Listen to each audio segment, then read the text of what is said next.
সংস্কৃতি আৰু সাহিত্য জগতৰ এগৰাকী পুৰুষা ব্যক্তি মহিৰো আমাৰ সকলোৰে শ্ৰদ্ধাৰ পূৰ্ণ বৰা ছাৰ আজি এইবিলাক সম্বোধন কৰিলে।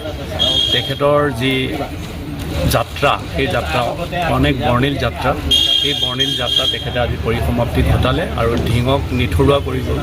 ঢিং আজি সঁচাকৈ অভিভাৱকহীন বুলি আমি ক'ব বিচাৰিছোঁ। গতিকে ছাৰৰ বিদেহ আত্মাৰ সদ্গতি কামনা কৰিছোঁ আৰু ছাৰৰ গুণ গৰিমা যাতে সকলোৱে আমি স্মৰণ কৰিব পাৰোঁ, তাৰ বাবে আমি প্ৰচেষ্টা চলাই যাব লাগিব। কাৰণ সেইগৰাকী ব্যক্তি ঢিঙৰ সকলো অনুষ্ঠান, মই এটা অনুষ্ঠানৰ নাম ল'লে ভুল হ'ব, সকলো অনুষ্ঠান বিহুৰ পৰা আৰম্ভ কৰি সাহিত্য সভাৰ পৰা আৰম্ভ কৰি সকলো অনুষ্ঠানৰ লগত তেখেতে ওতঃপ্ৰোতভাৱে জড়িত হৈ আছিল আৰু তেখেতৰ বিদেহ আত্মাৰ সদ্গতি কামনা কৰিছোঁ।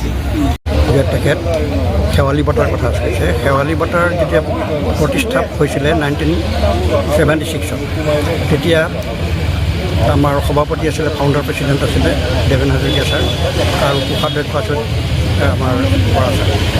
মই নিজৰ ছেক্ৰেটাৰী আছিলোঁ যদিও বৰা ছাৰে এইখিনি আমাক আচলতে পৰিচালনাত সহায় কৰিছিলে। আৰু তাৰোপৰি এইটো হ'ল শেৱালি বঁটাৰ। আৰু তাৰোপৰি তেখেতৰ আৰু এটা কথা আছিলে, তেখেতৰ কবিতা পুথি দুগদুগী নামৰ এখন কবিতা পুথিও প্ৰকাশ পাইছে। গতিকে তেখেত যে কবিও আছিল আৰু নাট্যকাৰৰ কথা কৈয়ে গৈছে আৰু তেখেত গীতিকাৰ যেনেকৈ আছিলে তেনেকৈ তেখেত গায়কো আছিলে। তেখেতে কিন্তু পুৰণা বিহুগীতৰ আচলতে ভঁৰাল। গতিকে সেইজন ব্যক্তি বিভিন্ন অনুষ্ঠানৰ লগত কেনেভাৱে জড়িত ইতিপূৰ্বে কৈ গৈছে চবেই। গতিকে মই সেইবিলাক পুনৰাবৃত্তি নকৰোঁ। গতিকে তেখেতৰ প্ৰতি শেষ শ্ৰদ্ধা জনাই মই মোৰ শিক্ষাগুৰু শ্ৰদ্ধাৰ পূৰ্ণ বৰা ছাৰ আজি প্ৰয়াত হৈছে।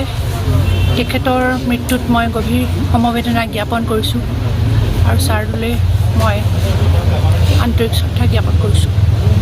ছাৰে আমাক সৰুৰ পৰা যিধৰণে স্কুলত শিকাইছিল, তাৰ উপৰিও সাংস্কৃতিক ক্ষেত্ৰত ঢিঙৰ তেওঁ বিশেষভাৱে জড়িত আছিলে।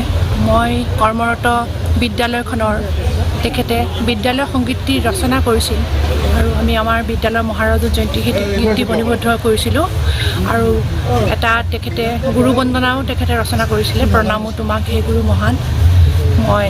আমি কেবিয়ানটো গাব নোখোজোঁ। আজি ছাৰৰ সেই অন্তিম সময়ত মই ছাৰক প্ৰণামো তোমাক সেই গীতটি গাবলৈ মই চেষ্টা কৰিছোঁ। প্ৰণামো তোমাক হে গুৰু মহান, লোৱা হে ভকতি প্ৰীতি। প্ৰণামো তোমাক হে গুৰু মহান, লোৱা হে ভকতি প্ৰীতি। নৱ আলোকেৰে আলোকিত আমি, নৱ আলোকেৰে আলোকিত আমি, বিকশিত জ্ঞানৰে ফুলনি, বিকশিত জ্ঞানৰে ফুলনি। প্ৰণামো তোমাক হে গুৰু মহান, লোৱা হে ভকতি প্ৰীতি।